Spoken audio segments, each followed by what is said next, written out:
Gynaecologist के पास कब जाना चाहिए? ये एक ऐसा सवाल है जो अक्सर मन में आता है ना? कई बार हम कुछ लक्षणों को मामूली समझकर टाल देते हैं, लेकिन यही छोटी सी बात बाद में किसी बड़ी परेशानी की वजह बन सकती है। तो चलिए आज इस पूरे उलझन को सुलझाते हैं और समझते हैं कि वो कौन से संकेत हैं जिन्हें हमें बिल्कुल भी नजरअंदाज नहीं करना चाहिए। तो बड़ा सवाल यही है, डॉक्टर से मिलने का आखिर सही समय है क्या? देखिए, इसे समझना बहुत जरूरी है क्योंकि सही समय पर उठाया गया एक कदम हमें आगे की कई गंभीर समस्याओं से बचा सकता है। सीधी सी बात है, अपने शरीर के इशारों को अनसुना करना कोई समझदारी नहीं है। तो सबसे पहले और सबसे जरूरी कारण से शुरू करते हैं, वो है सालाना चेकअप। ये सिर्फ तब के लिए नहीं है जब कोई बीमार महसूस कर रहा हो, नहीं, बल्कि ये तो प्रोएक्टिव हेल्थ केयर है। मतलब प्रॉब्लम होने से पहले ही उसे पकड़ लेना। एक्सपर्ट्स की ये सलाह है कि हर महिला को साल में कम से कम एक बार अपना गायनेकोलॉजिकल चेकअप जरूर करवाना चाहिए। और ये बात याद रखनी होगी कि ये चेकअप सिर्फ तब के लिए नहीं है जब कोई दिक्कत हो। असल में ये पीरियड्स, हार्मोनल इम्बैलेंस और रिप्रोडक्टिव हेल्थ से जुड़ी किसी भी प्रॉब्लम का वक्त रहते पता लगाने के लिए बेहद जरूरी है। तो एक एनुअल चेकअप में होता क्या है? इसमें 3 मुख्य जांचें होती हैं। पहला है पैप स्मीयर, जो सर्वाइकल कैंसर की स्क्रीनिंग के लिए होता है। दूसरा है ब्रेस्ट एग्जाम, किसी भी तरह की गांठ या बदलाव का पता लगाने के लिए। और तीसरा है पेल्विक एग्जामिनेशन, जिससे रिप्रोडक्टिव ऑर्गन्स के स्वास्थ्य का पता चलता है। ये तीनों ही जांचें बीमारियों से बचाव के लिए एक तरह का सुरक्षा कवच है।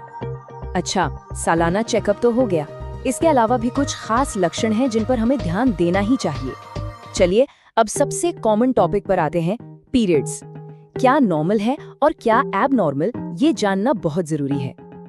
अगर पीरियड्स इर्रेगुलर हैं, मतलब साइकिल कभी जल्दी आ जाता है या कभी बहुत देर से, या फिर फ्लो बहुत ही हल्का या जरूरत से ज्यादा हैवी है, तो इसे हल्के में बिल्कुल ना लें।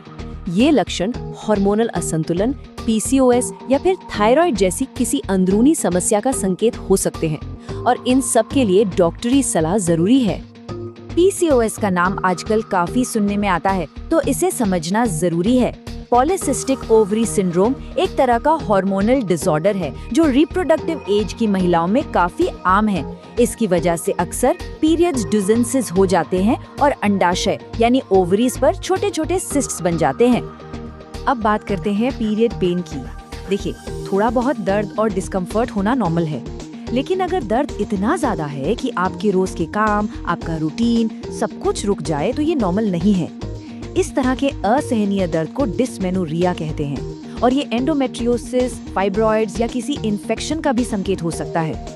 तो ये एंडोमेट्रियोसिस आखिर है क्या? ये एक ऐसी कंडीशन है जिसमें गर्भाशय के अंदर की परत, जिसे एंडोमेट्रियम कहते हैं, उसके जैसा टिश्यू गर्भाशय के बाहर बढ़ने लगता है और इसी वजह से बहुत ज्यादा दर्द महसूस होता है। ठीक है, तो पीरियड्स के अलावा भी हमारा शरीर हमें कुछ और वार्निंग साइंस देता है जिन्हें बिल्कुल भी नजरअंदाज नहीं करना चाहिए। चलिए एक नजर उन पर भी डालते हैं। अगर आपको अनयूजुअल डिस्चार्ज हो रहा है, मतलब जिसमें से बदबू आए, खुजली या जलन हो, या फिर पीरियड्स के अलावा भी पेल्विक एरिया में दर्द रहता है, तो ये ध्यान देने वाली बात है। ये लक्षण यीस्ट इन्फेक्शन, बैक्टीरियल वेजिनोसिस जैसी समस्याओं का या फिर सिस्ट और फाइब्रॉइड जैसी किसी दिक्कत का संकेत हो सकते हैं। पेल्विक दर्द का एक और गंभीर कारण पीआईडी भी हो सकता है, यानी पेल्विक इन्फ्लेमेटरी डिजीज। ये महिला प्रजनन अंगों का एक इन्फेक्शन है जो अक्सर कुछ सेक्सुअली ट्रांसमिटेड इन्फेक्शंस यानी एसटीआईज की वजह से होने वाली एक सीरियस कॉम्प्लिकेशन है। लेकिन क्या होता है जब ये अलग अलग लक्षण एक साथ एक ही समय पर दिखाई देने लगे? ये एक जरूरी सवाल है क्योंकि लक्षणों का एक साथ दिखना अक्सर किसी बड़ी समस्या की ओर इशारा करता है।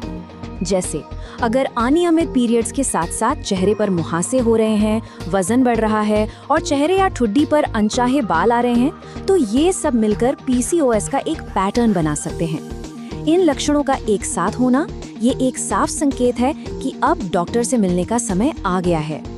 चलिए अब जिंदगी के उन बेहद खास पड़ावों की बात करते हैं जहां एक गायनेकोलॉजिस्ट का साथ और उनकी सलाह सबसे जरूरी हो जाती है, यानी गर्भावस्था और प्रजनन क्षमता से जुड़े मामले। जैसे ही प्रेगनेंसी टेस्ट पॉजिटिव आए, बिना देर किए तुरंत गायनेकोलॉजिस्ट से मिलना बहुत बहुत जरूरी है। सही समय पर शुरू हुई देखभाल से प्रेगनेंसी में होने वाली कॉम्प्लिकेशंस को काफी हद तक टाला जा सकता है और एक हेल्दी प्रेगनेंसी सुनिश्चित की जा सकती है।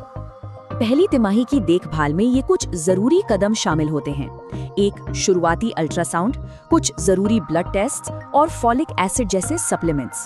ये सभी एक स्वस्थ और मजबूत शुरुआत के लिए बहुत महत्वपूर्ण हैं। और अगर बात फर्टिलिटी की करें तो मदद कब लेनी चाहिए? अगर 1 साल तक ट्राई करने के बाद भी गर्भधारण नहीं हो पा रहा है तो डॉक्टर से मिलना जरूरी हो जाता है।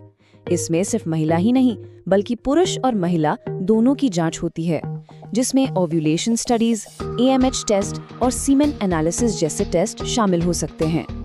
तो इन सब बातों का निचोड़ क्या है? इसका एक ही जवाब है, समय पर देखभाल। अपने स्वास्थ्य को प्राथमिकता देना ये हमारे ही हाथ में है और यकीन मानिए ये सबसे जरूरी निवेश है। एक बहुत ही गहरी और सच्ची बात कही गई है कि महिलाओं की सेहत परिवार की सेहत होती है। इसलिए अपने स्वास्थ्य का ध्यान रखना सिर्फ अपने लिए नहीं बल्कि अपने पूरे परिवार के लिए जरूरी है। तो अब खुद से ये सवाल पूछिए, आज के बाद ऐसा कौन सा एक हेल्थ सिग्नल है जिसे अब आप नजरअंदाज नहीं करेंगे? इस पर जरूर सोचिएगा, क्योंकि अपने शरीर के संकेतों को सुनना और समझना ही एक स्वस्थ जीवन की ओर पहला और सबसे मजबूत कदम है।